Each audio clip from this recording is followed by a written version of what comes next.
Welcome to CSE260. My name is Doug Shook.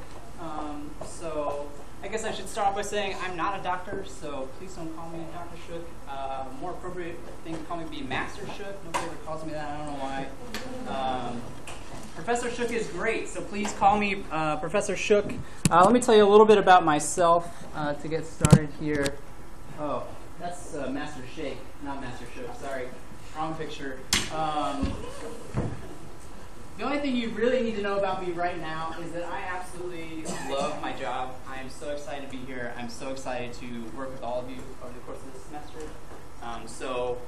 If there's ever anything you need from me at all, please do not hesitate to come ask. I'm sure I'll get to know all of you better over the course of the semester. So let's talk about why we're actually here. I'm going to go through some of the syllabus day stuff with you guys. I know that's boring. I know you've already sat through that through a bunch of other classes.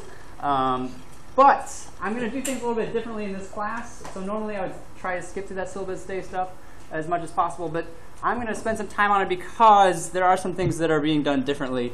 So what I want to do first up is take a look at the course website. Please write this down. I'll probably send out an email with it later on this week just so you have it. But this is where all the syllabus type information stuff is going to be. So I'll go ahead and pull that up right now, and we can do a quick tour of the course website if I can get this to work properly. Let's see. I'm doing, okay, cool, I got it. Oh, but it's really tiny. I can fix that. All right, cool. Excellent. So, you can see, of course, my contact information. Here's my email address if you ever want to get in touch with me. My office location. My office hours are going to be really weird because I have a bunch of obligations outside of this course, so I can't say that I'm going to be in my office every week at Wednesday at 3 o'clock. I can't say that, unfortunately.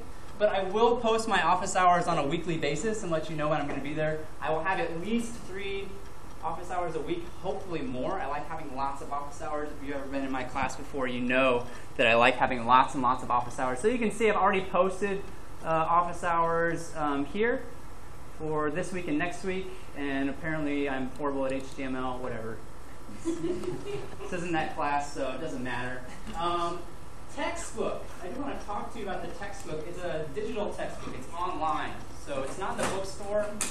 You'll need to go to the Zybooks website and sign up for an account, and then hook up, and then request access to this textbook. It does cost money, so I hate asking students to buy textbooks. Usually I don't do that, but I do really like this online textbook. Everybody needs to have a copy of this. It's required, and I know your teachers say it's required, and then you don't get it, and you end up doing fine, but I actually am requiring it for this class, for reasons that we're going to talk about in just a little bit. If you like having a physical textbook, then here are some recommendations for some other textbooks that I'll actually be pulling some stuff from as we go through some of the other stuff as well. These are on Amazon for real cheap. Or actually, if you want, I believe the library has an account for Safari Books Online, which is a textbook online textbook repository that you guys can use. I know that this book is on there, because I was just reading it earlier today. I don't know if this book is on there, but I would bet that it is. So you might be able to get access to that for free. So just so you know. I do have lots of wonderful TAs for this course. I think Isaiah was here, but he left. He's one of our TAs. He'll be back on Thursday and for the rest of the courses. The TA office hours are listed here down at the bottom of this page. But these don't really matter right now because they're actually not having office hours this week. This will start next week because we don't have any homework yet. We will very soon. But office hours for TAs are going to start next week, and this will actually probably change as they change their schedules and stuff too. So just keep an eye on this. All office hours except for mine are going to take place in Brian 316. So I'll make sure to update you guys on that when it's appropriate to do so. Okay, cool. Also on the website is the course calendar, so you can see here I've got everything listed out, the topic for every day that we're going to meet over the course of the semester. So here we are today, course overview. I've linked the slides. They're not going to be very useful I don't like to pack a bunch of stuff on my slides. I don't like to have people read slides. I don't think that's really useful activity. So I will put my slides up, but I really don't know how useful they're going to be, at least for today. And then if I have any videos posted, which I'm going to have a lot of videos posted, we'll talk about that in a little bit. They'll be here, as well as the Zybook sections that correspond to that day's topic. So all that stuff will be listed here. If stuff is due, that'll be listed here as well. I haven't got the first homework assignments up, but those will be up pretty soon. Okay, and then let's see. Yeah, question? Oh, thanks. I meant to take that out. There will be no quizzes in this class at all. None. Zero. Thank you. I will take that out next time I update the course website. Okay. Yeah, I thought you'd like that. There's just secret bonus quizzes on Monday night. I mean, no, not really. But so all the homework assignments will be listed here. We'll talk about that when we actually have homework assignments. In terms of grading, right? Here's the breakdown. So the labs are going to be more programming-oriented kinds of stuff. Using VHDL, we'll talk a lot about VHDL probably starting next week or the week after. So the labs are going to be very programming-heavy. The homework is going to be more paper and pencil-y type stuff, right? That you'll have to do some problems out on paper and turn that in class probably, or in my mailbox or whatever. And then we'll have 3 exams, non-cumulative exams, right? Just exam 1, exam 2, exam 3 that are worth 15% apiece. Those exams, by the way, are on the calendar. Everything on the calendar might change. The exams will not change. The exams are on the dates that they are currently listed, and those dates are not changing for any reason whatsoever. So you can go ahead and put those on your schedule right now, and rest assured that those exams are going to be on those particular dates. And then here you'll notice that the Zybook actually is part of your final grade. It's a pretty small part. It's only 10%. That's a whole letter grade, though, right? So that's what I mean when I say that the Zybook is required. I'm going to show you the Zybook in just a little bit and talk to you about the specifics of that. I actually have it on my computer, so I'll show that to you in just a second. Okay. Let's see. Was there anything else on the webpage that I wanted to go through right now? There might be, but just double check. So resources aren't important right now, so I'm going to skip that. And there is a Piazza webpage for this site, so I'm sure most of you hopefully use Piazza in other classes.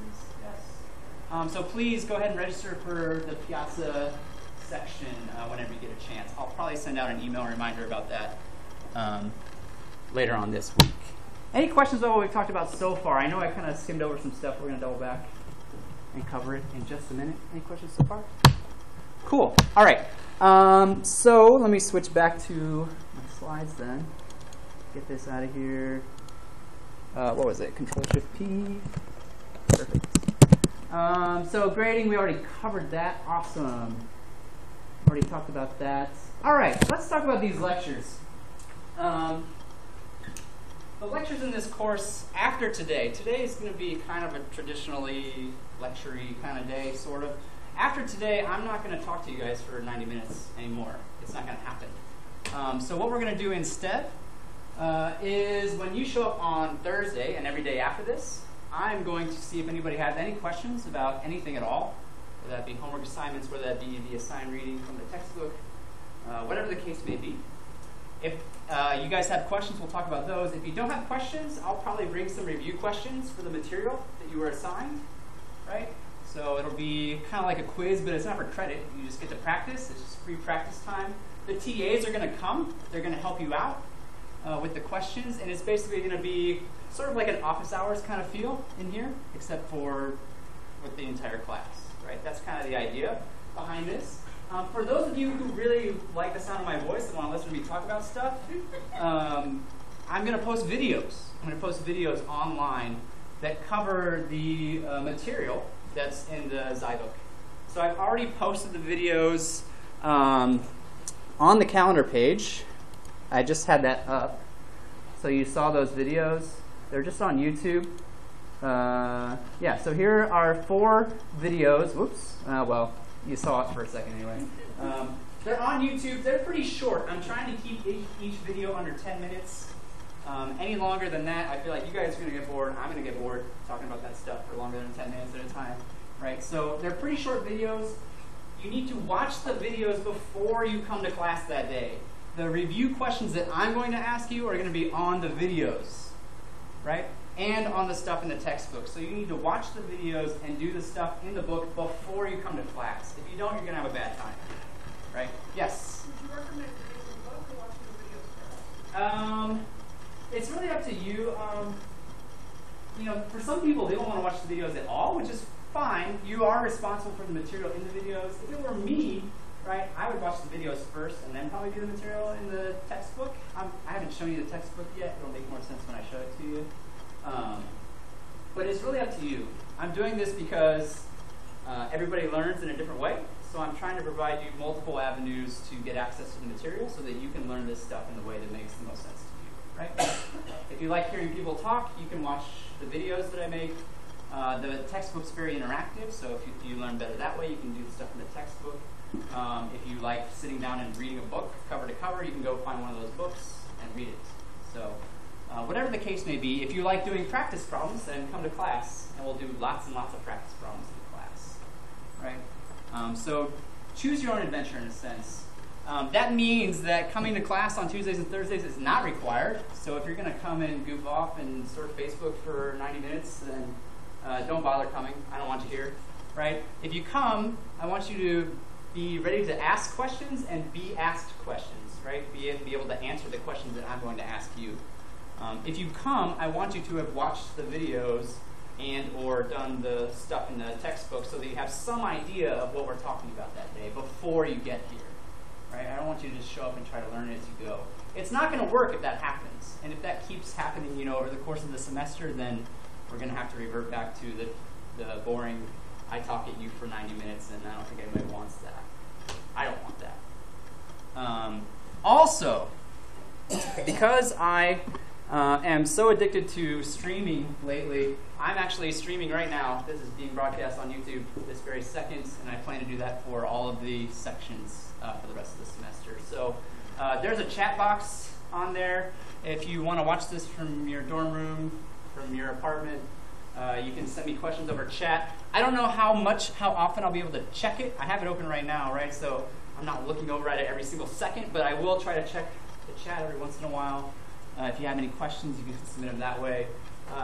But please, let's be responsible, guys. Like, if anybody starts abusing any of this stuff, I'm just going to shut it down and we're going to go back to the traditional lecture 90-minute way of doing things. So, you know, I'm kind of putting some trust in you guys with this system. I think it's really going to work. I think it's really going to pay off.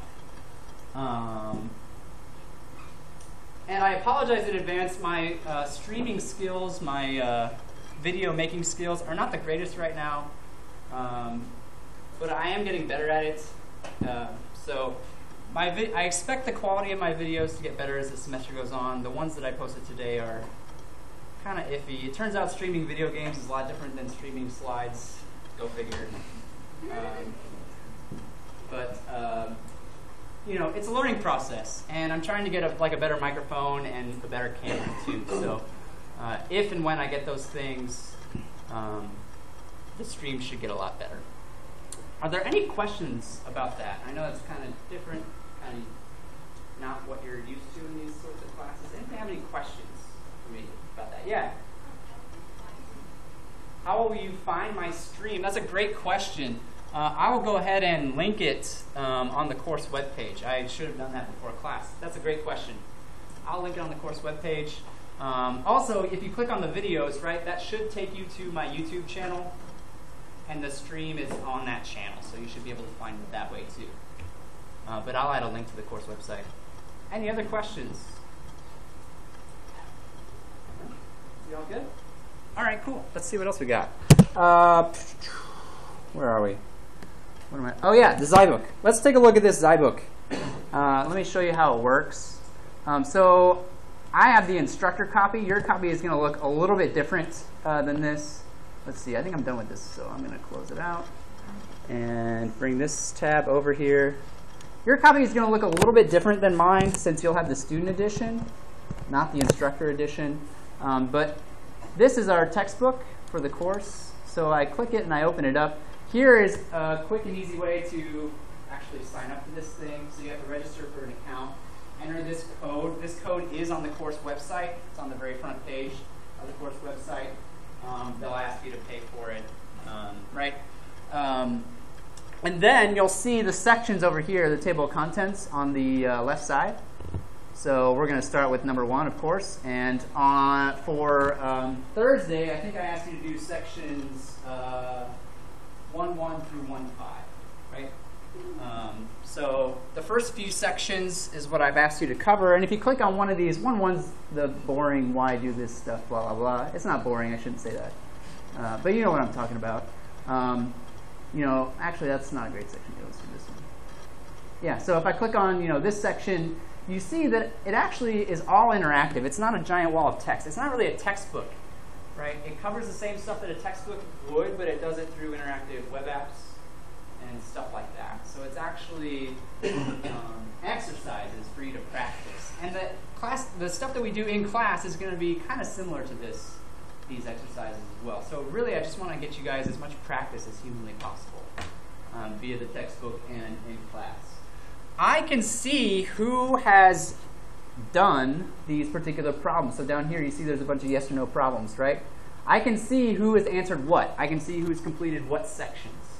So when I say that 10% of your grade is based on the SciBook, that means that you need to actually come on here and do this stuff. Now, that being said, the textbook doesn't care if you get it right or wrong. The textbook just cares that you tried it, right? So that 10% is not contingent on you getting every single thing correct. I think it's in your best interest to actually try these problems and figure them out instead of just going through and blindly clicking stuff to get your 10%. But if that's what you want to do, then you can get your 10% that way. That's fine. It's entirely up to you, right? I think that's going to bite you in the butt when you take the exams, but you know, you can figure that one out for yourself. But that is part of your grade, is to actually do these exercises. And on the calendar page, you see I put due dates for Chapter 1, Chapter 2, Chapter 3, Chapter 4, right? So by, I don't even remember what day it is. Whatever day is marked on the calendar, you will need to have done all the sections of Chapter 1, right? So on that day, or the next day, the day after, I guess, I'm going to go on here, pull up the class roster, see who did what, and give you credit for the textbook or not. That's how that part works. Are there any questions about the textbook? I will say there are some things in the textbook that I'm like not super happy about. I tried to make up for that with the videos to some extent. There are things in the videos that aren't covered in the textbook, and you are still responsible for that material. And we will still go through review questions for material that isn't directly covered here, but is covered in the videos. So just be aware of that. The stuff in the videos is fair game for exams, assignments, and all of that stuff. There is a lot of overlap. I'm not saying like there's a ton of stuff that I'm going to cover outside the book, but there is some stuff that I'm going to cover outside the book. And I've also included, right at the top of the sections, the link to the video so that you can watch them and do the book at the same time. Okay. Try and make it easy on you. Yes? Do the videos like follow the same material as the book? Like, so this video relates to this section. But there may be some things in this section, in fact, there are some things in this section that I go kind of above and beyond what the book covers, right? It's the same topic area, I just take it a little bit farther than what the book does. like you refer to parts of the book, or is it just the same topic? Sometimes I refer directly to the book, yes. Sometimes I refer to material that's not in here at all. But the videos are short, they're only like 10 minutes, right?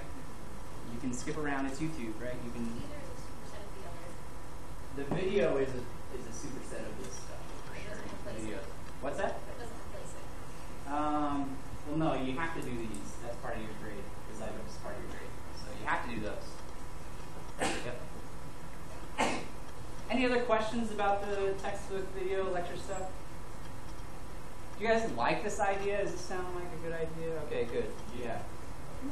I thought you would. I just want to make sure. You know, and if you hate this idea, if it's not working for you for whatever reason, please let me know. This is the first time I've done it.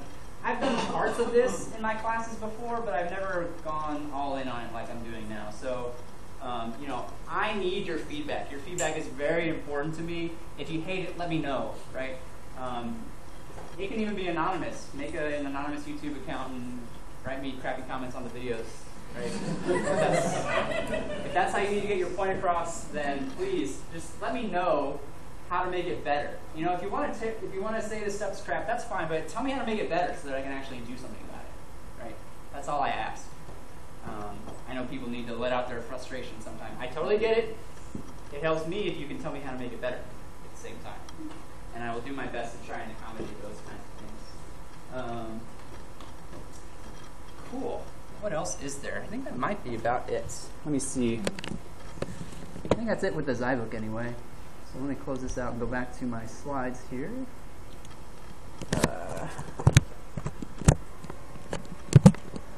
All right, yes. Academic dishonesty. I have to talk about this stuff. This is something that's very, very, very, very important to me, as those of you who have had me in the past are aware, or have TA'd for me in the past are aware of. I take this very, very, very seriously. So the good news is that for labs, you're going to be able to work with a partner. So you can choose somebody to work with on all the labs. I may do that for the written homeworks too. I haven't decided yet, so I'll let you know whenever I assign the first homework assignment if you can have a partner on the homework or not. For the labs, absolutely. You can always have a partner on the labs, every single one. No doubt about that. So anything between you and your partner is fair game. Anything outside of you and your partner, as it relates to sharing code, as it relates to copying or other kinds of academic dishonesty, I have zero tolerance for that kind of stuff. And if I catch you, and I'm going to be looking, I'm going to check all of your code, then I am pretty strict about it. I'm going to give you an F in the course. I'm going to refer you to the school. You'll have to probably go through the discipline committee, maybe get a mark on your transcript, which is not fun for anybody. Those kinds of things can keep you out of grad school. Those kinds of things can keep you out of med school, right? So that's not something you want to mess with. I'm trying to make it easy for you to do this stuff. I'm trying to give you lots of resources to do this stuff so that you don't have to resort to those kinds of behaviors, right? So you don't have to cheat. The vast majority of my students are honest. There are always students every semester who are trying to cheat. Always, every semester. And it breaks my heart. It really does. But, you know, this is not a fun part of my job. Just to give you kind of a story, it's probably the worst thing that ever happened in relation to academic dishonesty was about a year and a half ago. I caught 2 students cheating on multiple assignments. They were actually graduate students, not from this country. And I caught them, I reported them. They both failed the class. One of them didn't get their master's degree because of it. I don't think they ever got it. I think they essentially got kicked out of school and had to go back home because of it. So it is very serious. I take it very, very seriously. If you're ever in doubt about academic honesty, please, please, please ask me. I'm going to give you this speech again when we talk about the first homework assignment, just so we're really super clear on this, right? So I'm going to repeat this whole spiel. You're going to hate me for it, but I'm going to do it. So just be prepared. Are there any questions? Yes? When it comes to using resources like Stack Exchange, should we just comment things to code like this is very obvious? Thank you for asking. Yes, that's a great question. I encourage you to seek out sources online. That's kind of that's one of the hardest things to sort of regulate. I love when people use Stack Exchange. Please, by all means, use Stack Exchange. If you want to drop me a comment in your code that says, you know, I found stuff from here and here, that'd be great. That's excellent. That's a great thing to do. You know, there is a line though, right? Getting help on a particular piece is fine. You know, getting a push in the right direction is fine. Finding an answer to something and then copying it and submitting it with your name on it is obviously not fine. And I will look for that stuff, and I have caught that kind of stuff in the past. So yes, to answer your question, that's perfect. It's a great way to go about it. Citing your sources actually goes a very, very long way to avoiding a lot of this academic dishonesty stuff. You just tell me what happened. You know, tell me who you talked to. Tell me where you got this particular piece of information from. That makes a lot of this stuff go away, right? Yes? If we go to like a TA office hours or if we get help from like a tutor from student services, how does that? You don't have to cite those people because I just generally expect you to work with the TAs and tutors and stuff like that. So typically I don't expect you to cite that kind of stuff. If you talk to other students in the class, especially if you talk to them a lot about a particular assignment and they're not your partner, that's something I probably want to know. That's something that it would be nice to say, you know, I had a lot of discussions with so-and-so about this particular assignment. Just drop a little one-liner at the top of the assignment, and that's really all I'm looking for. Right? right? As long as you tell me, I'm probably going to be fine with it.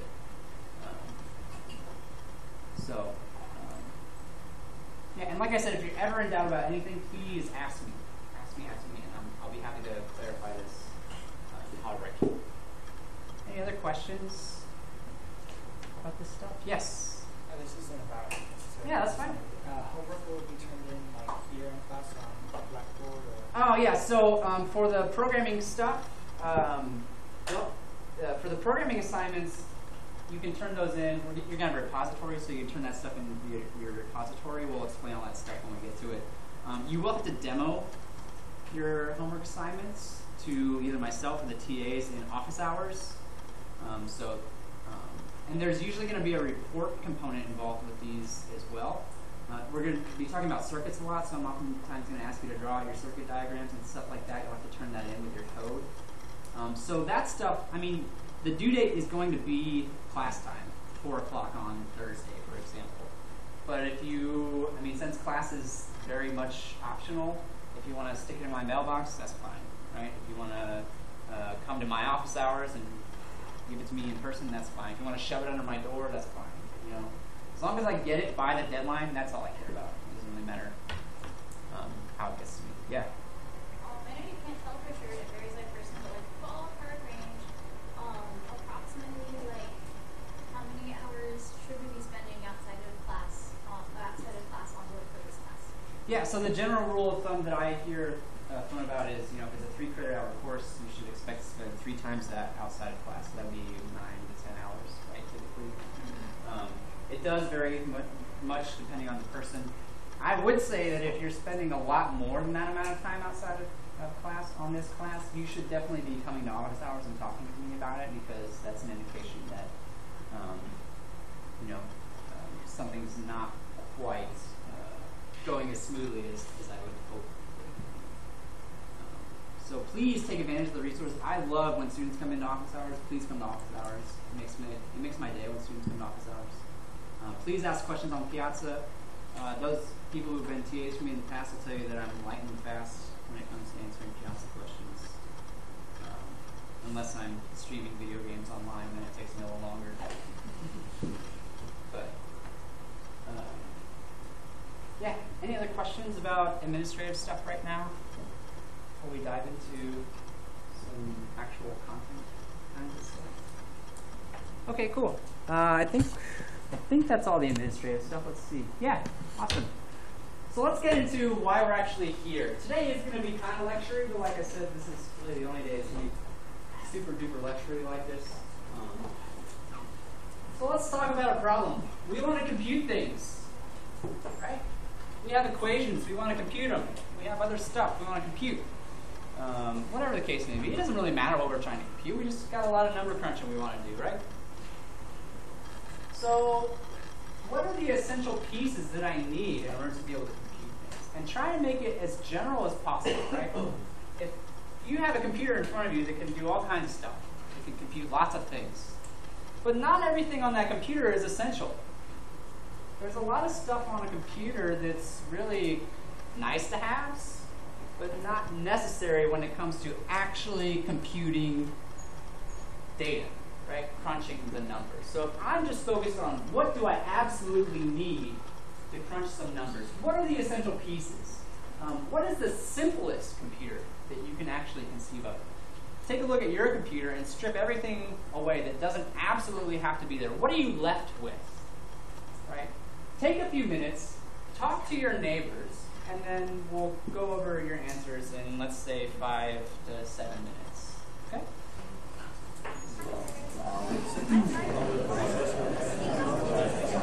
Or at least some type of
So before we talk about the actual components that you came up with, I'm interested to see, I asked you to come up with the fewest possible things. So who came up with 3 or fewer components on their list? Let's get a few hands. Okay, who came up with 5 or fewer? Yeah? 10 or fewer? Some people? Who just didn't even do it? Everybody else, I guess. Yeah, so what are some components? Who can tell me some of the essentials? What do we need? Yeah? Okay, that was a little bit. So, do we need an on-off switch? Does it have to be electrical? I mean, I think for an electrical computer, you're absolutely right. But does it have to be electrical? Yeah. I mean, it's going to need power of some kind, whether it's electrical or not, right? Sure. Even if it's like you pushing components through a wall. Yeah, so it needs some kind of energy. It does need a power source. Absolutely. Yes. Yeah, go ahead.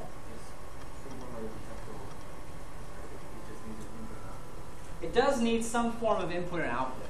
So I need to have some way of putting information in. I need to have some way of getting information back out. Absolutely, yes. What else? We can make our input-output through some switches and LED lights. Okay. Right. So it could be switches and LED lights. It could be punch cards, right? It could be sheets of paper. It could be, it could be me pushing buttons on the thing, right? So the actual input and output, I'm not necessarily concerned with. Just the fact that we need input and output. Yeah. You need something to make decisions in almost some kind of process. Yeah. So I need something that can decide what to do next. I need some kind of logic. I need some kind of logic involved with the system. What else? Anything else? Yeah. Absolutely. So you need some kind of an idea of memory, right? Some way of remembering things. So yeah. Were there any other suggestions? These are all great, by the way. Yeah. So you guys actually got all of them that I was looking for. The classical example of this computer is something that you've probably heard of before, called Turing Machine, right? So a Turing Machine is, to this point, the simplest computer that we've been able to conceive of. So what does a Turing Machine consist of? Does anybody know? You took 131, you should have some idea. Yeah. An infinitely long piece of tape. And what does that represent of the components that we just talked about? It's input, output, and the memory, actually. So it's the tape itself is the memory, and it is related to input and output. Yeah, there's another component that relates to input and output as well, though.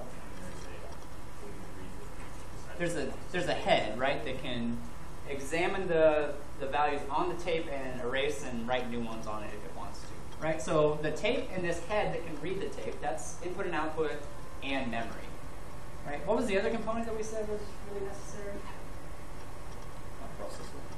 Some kind of logic, right? Yeah. So in the Turing Machine example, he breaks the logic down into 2 pieces. There's a state, right, and then there's an instruction where the instruction and the state kind of work together. Based on what state I'm in and what value I see as my input, that allows me to decide what I'm going to do next. So the state and the instruction both kind of comprise the logic piece of a Turing machine. And that's it. That's it. There are 4 pieces that Turing has in his machine. The tape, the head, the state, and the instructions. That's all there is to it. That's all a computer really needs. Everything else is extraneous. Everything else is extraneous. So who's gonna form the startup to start selling those computers? Right? There's a bundle to be made there, I think. Just strip it down. Yeah. Just sell it for dirt cheap. It's the cheapest computer you can ever consider, right? Yeah, so Turing machines, typically we're writing in 0s and 1s on that tape, right? And we'll talk about binary a lot in this class, more in just a little bit. But a Turing machine, if you've ever seen one in action, there's YouTube videos of Turing machines, or even if you just think about a Turing machine and how it works, it's not the fastest thing in the world, right? It's not extremely fast. So, I told you not to worry about speed, but now let's worry about speed. How can I make this thing go faster? And I think this might be a little bit of an easier question for you. Earlier I mentioned, does it have to be electric? Has anybody heard of something called Babbage's difference engine or analytical engine? That's actually considered the first computer that was ever made. It's entirely mechanical. No electrical pieces whatsoever. In fact, it was developed in 1837. So they weren't even really harnessing electricity at that point. It was, yeah, question in the back? I was just bringing something in our discussion. You can also create computers in hypothetical situations, like unwasting light information. Sure. Yeah, and so that's kind of, you know, Inception-y, where you got a computer inside a computer almost. It's like a software-based computer. Yeah, absolutely. But the gist of it is, you know, a computer as we know it is not the only way the computer has to exist. But why? Why does the computer exist as we know it? Why are all of our computers sitting with glowing apples on them, right? Why is that? Why is that the case? Does anybody know? Yeah. Because it's the most user-friendly. Well, user-friendly, sure, but speed. Speed has a lot to do with it. Mechanical computers are not very quick, right? They're not very fast. They'll get the job done eventually. Probably faster than if you sat down and tried to do it by hand, right? But they're not going to be as fast as the machine you sit in front of you, sitting in front of you. So what's in that machine? Oh, it's electric, right? It's got electricity involved. So, you know, incorporating electricity in the mix does help speed things up. How does that change our components? What does the memory become? Yeah. Yeah. Memory becomes, instead of being, like for example, magnetic strips on tape, it becomes magnetic strips on a hard drive, or even units of flash memory that we store instances. Yeah, so we've got hard drives, we've got RAM, we've got registers. Registers are also a simple form of memory, right? So now that we have electricity, we can have components like that we're all familiar with in some form or another. If we want to talk about input and output, right? Electricity has a huge effect on input and output. I can have a screen that I can look at. Instead of a tape that's running in front of me. That's very boring. No pictures, right? Ugh. You can't play video games on that thing. Keyboards, right, also make input and output very more efficient, more effective. And then in terms of logic, where does the logic come from in the machine sitting in front of you right now? What takes care of all that stuff? Yeah. CPUs. CPU, yeah. CPU, and to some extent the GPU, to more and more of an extent the GPU. We're going to focus on the CPU in this class primarily. The CPU is in charge of overseeing the inner workings of your computer, right? So all of those components that we just talked about exist in the machine in front of you, but they're electric now. And so something had to change between Babbage's time when he came up with this mechanical computer and now when we have these electric computers. Something had to change. Something had to happen to make this possible, right? So that something is the transistor. If it weren't for transistors, we'd still be using crank computers like Babbage's did. We probably wouldn't even be sitting here right now. We'd be over in the mechanical engineering department, right? Talking about computers over there. So transistors really changed the game. And they were invented in the late 1940s, right? Before transistors, anybody know what we were using actually before transistors? Kind of after mechanical, but before transistors? Yeah. Vacuum tubes? Vacuum tubes. Yeah, so if you ever look at old pictures of computers, you'll see these giant tubes filled with, well, nothing. It's a vacuum, right? It's a vacuum tube. Those things were horrible. I don't know from experience. I'm not that old. But they would fail all the time. They're not very reliable pieces of equipment. So a transistor was really a huge step. It's also very small. This picture I know is big, but transistors are very, very small. In fact, the transistors in your computer are much smaller than this one. They're tiny. You probably couldn't even see them. So, you know, inside of that computer, you've got probably billions of transistors. Billions of transistors in there. And every year, as time goes on, we're figuring out how to fit more and more transistors inside of those things. In fact, there's a very famous law that I'm sure that most, if not all of you, have heard of, called Moore's Law, that says the number of transistors that I can fit on a chip will double every 2 years, assuming that that chip size remains constant. Right? well, relatively constant. Right? So Moore's law has been in effect, since transistors came out, essentially, and has held true up until this day. Every so often, somebody will come along and say, Moore's law is dead. We just can't fit any more of those darn things on these chips. It's too full. The chips are getting too hot. Things are starting to melt. We just can't do it anymore. And then somebody else will come along and say, nope, we figured out a way around that. We can keep doing it. It's actually become more of a marketing gimmick at this point than anything else. Intel loves it. Helps them sell computer chips. Like they need any help doing that, right? But yeah. So, there have been some issues, especially in the last 10, 15 years that we've had to overcome. As transistors get smaller and smaller, they start to leak more and more power. And as they get smaller and smaller, they get more difficult to build, of course. It's harder to build things that are that small. And the amount of power that they require to run starts to increase, which starts melting things, which is not good. People don't like melting their computer chips. So really the biggest revolution, the thing that kept Moore's law alive that happened in the middle of the last decade was multi-core machines. Before multi-core machines came around, we had the Pentium 4, and after the Pentium 4 did kind of not so great, people were saying that Moore's law was dead, and then they said, no, we're just going to stick 2 chips on the same area, and Moore's law is still alive and well. Now we're doing it with 4, doing it with 8, 16, 32, right? I think you can even get 64-core chips if you want to, and it's kept Moore's law alive and well. There are some problems with Moore's law, though. The chips are getting faster. Not everything else is getting faster, though. Anybody know what the slowest part of your computer is going to be? What's the bottleneck? If you're crunching a lot of data, what's the bottleneck? What's slowing you down? Blue shirt? Hard drive. Hard drive's slow. Solid state drives are helping out with that. They're definitely better than the spinny ones, spinny disk ones. That's a technical term. Right? But hard drives are very, very slow.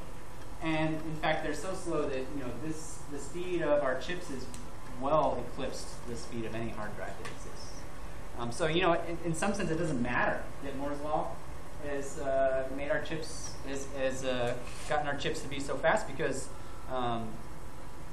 we're limited by other things now. We're not limited by chip speed as much anymore. We're limited by other parts of our computer. But these transistors are really the whole reason that we're here. So it's important to talk about them. We're going to talk about them some more on Thursday, too. It's important, I think, to know how they're made as well. So this is a clean room, they call it, where they make transistors. These transistors are small. I believe they just came out with 14 nanometers. I thought it was actually smaller than that, but you might be right. I don't remember the exact number. It's very, very small. It's definitely on the nanometer scale. Skylight is 14. 14, yeah. So 14 nanometers. I mean, I don't know. You can't even do it with your fingers, right? That's ridiculous.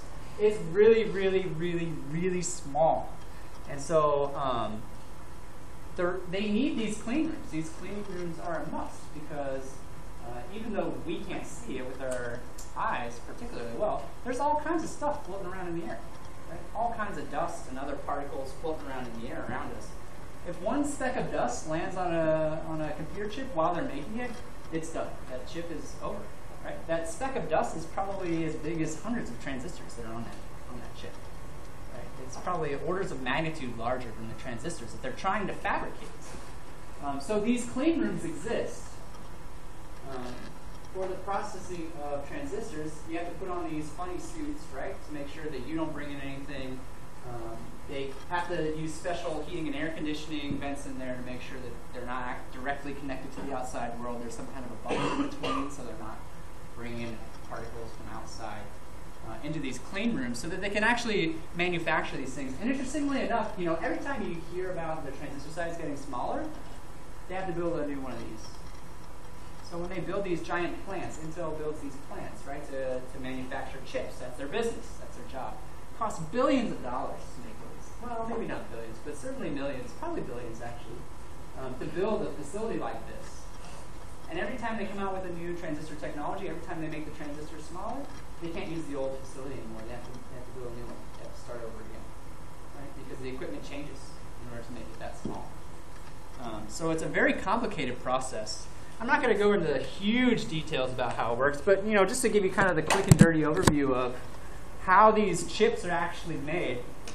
This is called a wafer. This round disc that this guy's holding is called a wafer. And so the way that it works is they take these wafers and they start putting down layers of silicon and other materials, metal, glass, things like that. And they do it in such a way as to create transistors, lots and lots of transistors. One of these wafers can hold hundreds, if not thousands, of CPUs on just one of these wafers. So once they're done, they have a whole bunch of CPUs that they can package up and ship out. There's a lot more to it than that. I skipped a whole bunch of the chemical stuff that's involved behind the scenes. We might talk about that a little bit in this class, but it's not super duper important for what we want to do. So what do we want to do? We want to talk about transistors in this sense, from the perspective of a circuit.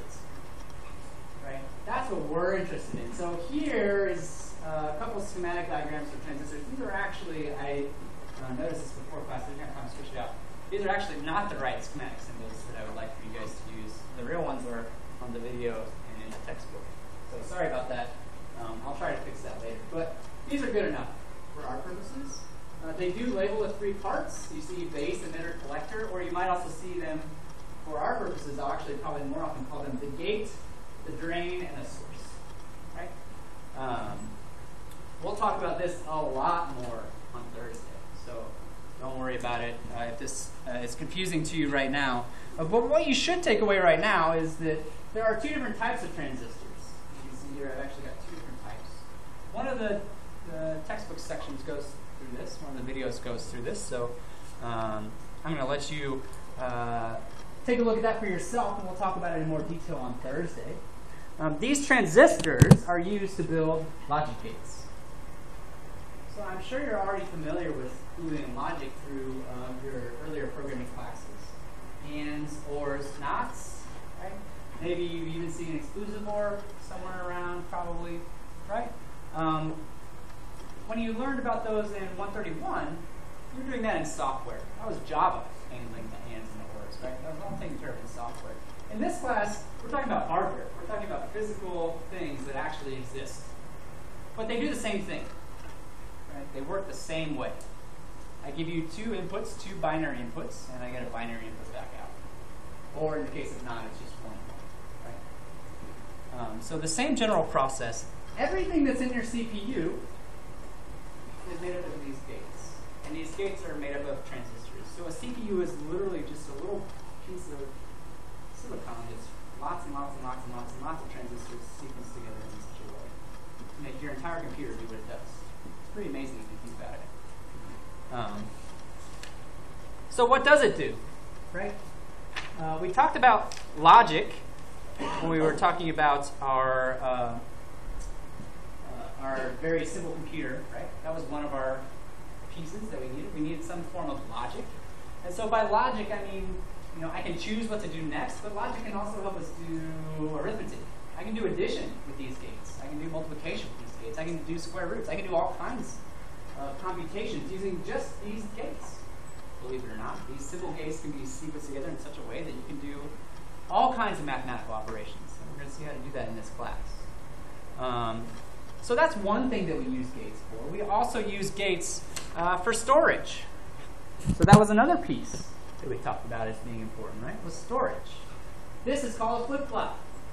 This holds one bit of information. There's not a whole lot you can do with a single bit by itself, but if you have enough of these things, you can string them together, you can hold bytes, kilobytes, megabytes, gigabytes, download movies from the internet, right?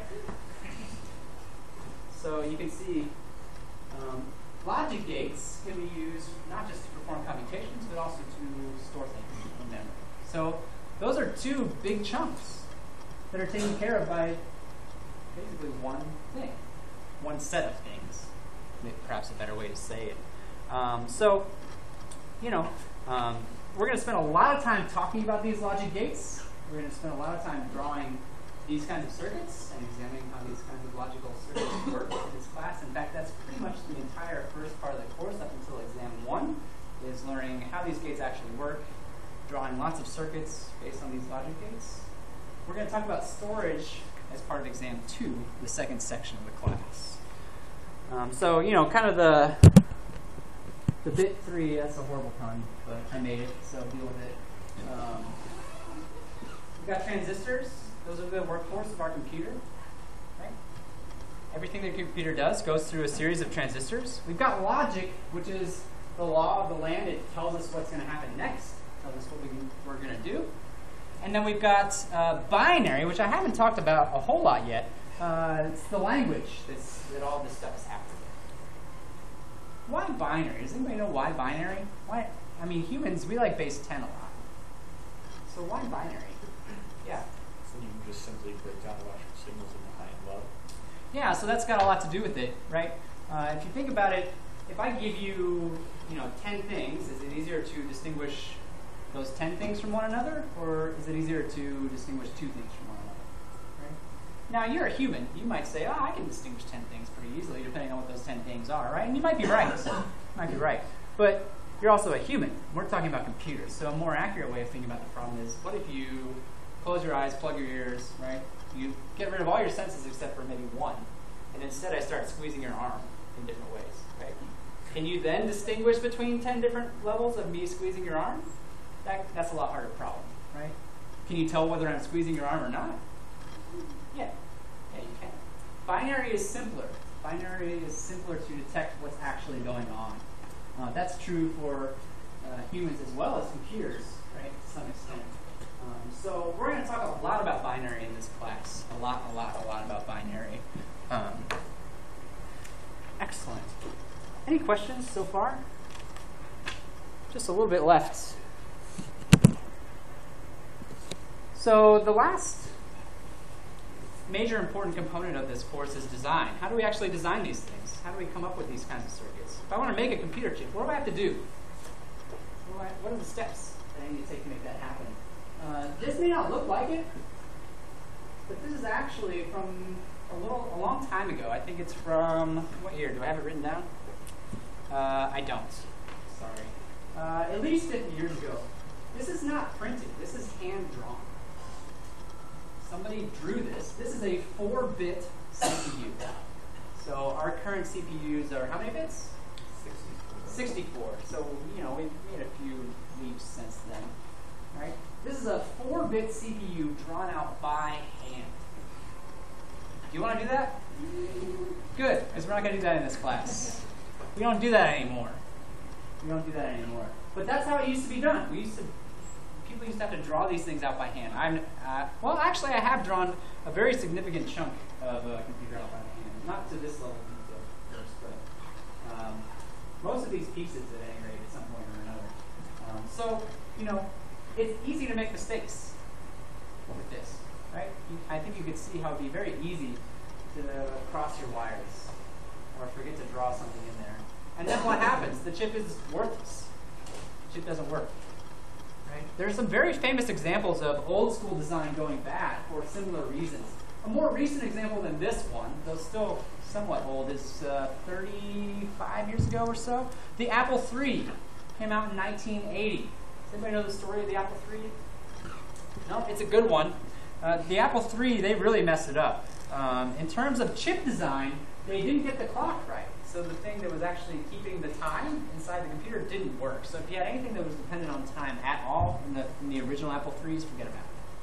That's a pretty big screw up, right? That's based on the design of the chip. There were other design issues with the computer that weren't directly related to the circuit, but were still pretty poor design choices. Steve Jobs worked on that computer, by the way. Steve Jobs, as I'm sure some of you know, based on the glowing apples, he doesn't like fans. He hates them. He hates putting fans in computers. And so in the Apple III, back in 1980 we're talking about, they didn't put a fan in the computer. There was no fan blowing hot air out. Instead, they put a big sheet of aluminum on the bottom of the thing, and that was supposed to dissipate the heat. Well, it didn't work very well. They started melting motherboards. They started warping motherboards inside these computers. The chips would pop out of their sockets because the motherboard was warped. And so if you called tech support, one of the things that they would do is they'd tell you to take this computer, and it was a decent sized computer. This is the 80s we're talking about, right? They'd tell you to pick it up about 3 or 4 inches off the table and then drop it in the hopes that it would make the chips go back in their sockets.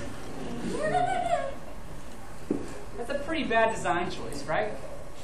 It's a pretty bad design decision that was made. It was a complete failure. They actually fixed it and came out with a new version of the Apple III that fixed all those problems, but it was too late.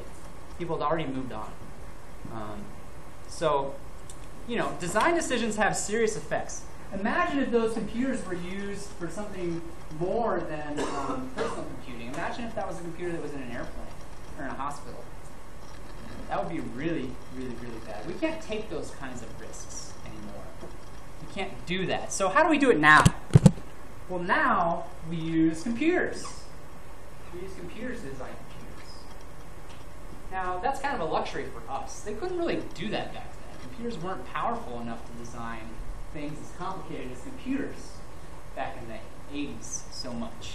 Now we have very, very sophisticated CAD tools that allow us to design computers. And we have whole programming languages that are used to represent hardware. The one we're going to learn about in this class is VHDL.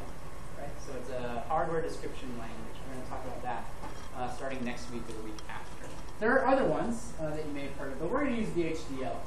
Not only that, we have these things called Fpgas that we can use. They're actually reconfigurable hardware. So, in CAD, I can write a program using VHDL, programming language, and then simulate a computer chip and then examine the results of the simulation. But simulations and the real thing, they're not always the same. There can be differences. It's nice if we can actually test the real thing.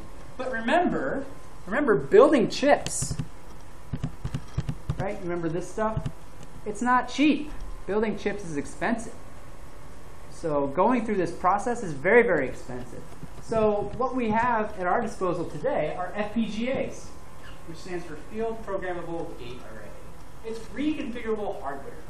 Think of it as a whole bunch of gates, those logic gates that I showed you, that I can wire up in whatever way I possibly want. And if I wire them up in particular ways, I can have a CPU on this board. Or maybe I don't want a CPU. Maybe I want to design some RAM instead. I can wire them up in such a way that they represent a bank of RAM. Right? And then I actually have a physical hardware representation of the thing that I'm trying to design. And I can test it. And then if it works, right, I test it very thoroughly, then I can go through the process of spending all that money to build a clean room and all those fancy facilities to actually manufacture these things on a mass scale. Right? So we're very, very fortunate to live in a day and age where our computers are powerful enough to help us design other computers. That's great. It's kind of mind-blowing if you think about it too long, so don't do that. Right? It's fantastic. So we're actually going to be using FPGAs a lot in this course. We're going to be writing a lot of VHDL in this course. It's going to be a lot of fun. So what actually is in an FPGA? We've got all kinds of stuff on here. It's basically a giant circuit board. Right? So we've got buttons and knobs. We've got connectors, so we can actually hook it up to a display. I don't know if we'll actually hook it up to a display in this class. We might not. We'll see how it goes. It's actually got a display right on the thing that we're going to use for a lot of stuff. It's just like a little calculator type display thing that we're going to use for a lot of stuff. So there's all kinds of input and output. It's got some memory on there. So these things are going to be a lot of fun to play around with when we get to that point. So what's the difference between this and a CPU, really? We already touched on this a little bit. There are some drawbacks to FPGAs as compared to CPUs. Right? We already talked about how I can change an FPGA. I can make it do whatever I want. They're relatively cheap. And I say that because we don't have to go through all the startup costs to build a plant to build CPUs. But they're going to be slow compared to a CPU. So, the clock speed of a typical CPU, how many things can a CPU do in a second, is what, gigahertz? A few gigahertz, perhaps. Perhaps more if you've got lots of cores, right? With FPGAs, we're going to be talking about, maybe a few hundred megahertz. So it's significantly slower. But, for the purposes of testing and designing these things, that's a trade-off that we're willing to make. Yeah?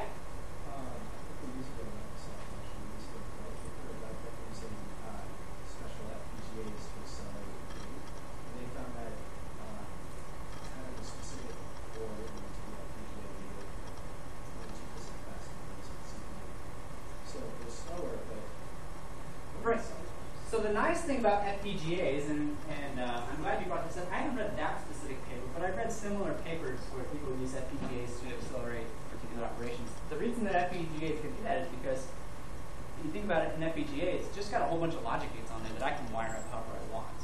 A CPU, it's set in stone, so you get what you buy. And if you're doing an operation that needs to crunch out like a lot of multiplications, for example, a CPU can only multiply so much at one time. But in FPGA, I can cram as many multipliers on that thing as I possibly want. So while it's slower in terms of clock speed, it's very, it can be very specific to an operation that you're trying to perform and cut out the stuff that you don't need, right? So that you get the faster performance that you see. Yeah, I'm glad you brought that up. FPGAs are starting to be used more often in high-performance computing, supercomputers, basically. And stuff like you mentioned, that white paper, I'd like to read that sometime. If you want to send me a link or post on Piazza or something, it's becoming much more common. Yeah. So it's a really great tool. I think you guys are going to have a lot of fun with it. I'm excited about it anyway. Yeah, so there's still one piece that we haven't talked about a whole lot in terms of our simplified computer, and that's how do we tell these things what to do. So this is going to be, once we get past the logic gates, once we get past storage kinds of things, we'll spend the latter part of the class talking about how do we tell computers what to do actually. So how does a modern CPU, what do we use on a modern CPU to tell a computer what to do? Anybody know? Yeah. The instruction set or the program? Yeah, so the instruction set, I would have accepted various answers. If you would have said, programming languages, I would have accepted that. But really, the CPU wants instructions, which is not the same thing as a programming language. When you talk to a computer in something like Java, Java is actually a programming language written for the sake of humans, right? Not for the sake of computers so much. Remember, computers talk in binary. Java's not so binary, right? Java's not very binary at all. It can be if you really want it to be, but most people don't. Most humans don't want to write binary stuff. It's confusing. It's difficult for us. So, what we'll do, we'll write something in a high-level language like Java. This actually, I guess it could be Java. Maybe it's C or something else. It doesn't really matter. Write something in a high-level language like that, and what happens, it goes through a compilation process, which takes the Java code and turns it into instructions. Instructions that the computer can understand. But even these instructions, right, these are still kind of for human purposes more than computer purposes. The computer wants binary. That's what the computer wants. So there's another step between after compilation called assembly. This is assembly code, machine code, and turns it into actual binary instructions that the computer can understand. Back when computers were still relatively new, people wrote their programs in this. We didn't have Java, we didn't have C, right? They'd write things in assembly. It's a very important part of a computer, and since we're kind of running short on time, I'm going to skip a little. Oh, well, this is a good question. So, what kinds of instructions would you want to give a computer? That's a very open-ended question, but maybe one that we can answer in the short time that we have left is how many instructions would be enough? How many different kinds of things would you want a CPU to actually do? Does anybody know how many instructions are? So all of the chips in all of your machines are Intel, right? Anybody know how many instructions Intel has in these machines? Yeah. Take a guess. It's 86. It's not 86, actually. Yeah, it's a good guess. The 86 stands for the way that computer chips used to be labeled back in the 80s and 90s, which is when the Intel instruction set first came out. Yeah, good guess. Any other guesses? So the actual answer is in the hundreds. In fact, I didn't bother to count because I have other things to do with my time. But I did take a look at the list and I was like, yeah, that's hundreds of instructions, right? It's a lot. But that's not the only game in town. I mean, there are other instruction sets in the world. MIPS, for example, relies on a mere 56 different instructions.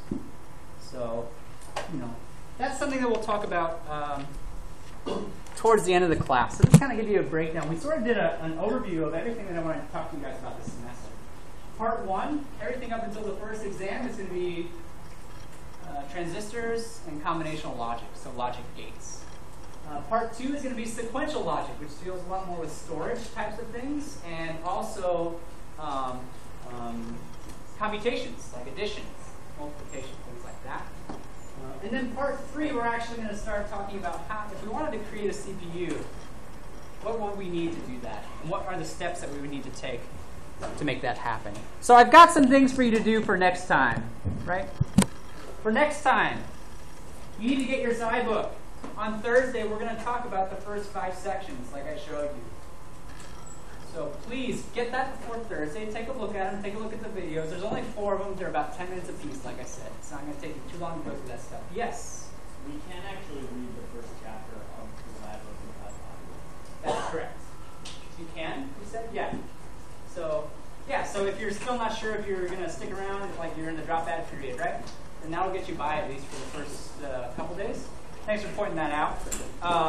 Come with questions.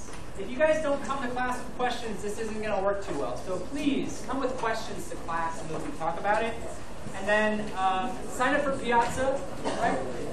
And find a partner for the homework assignments, because we're going to start doing those real soon. See you guys on Thursday.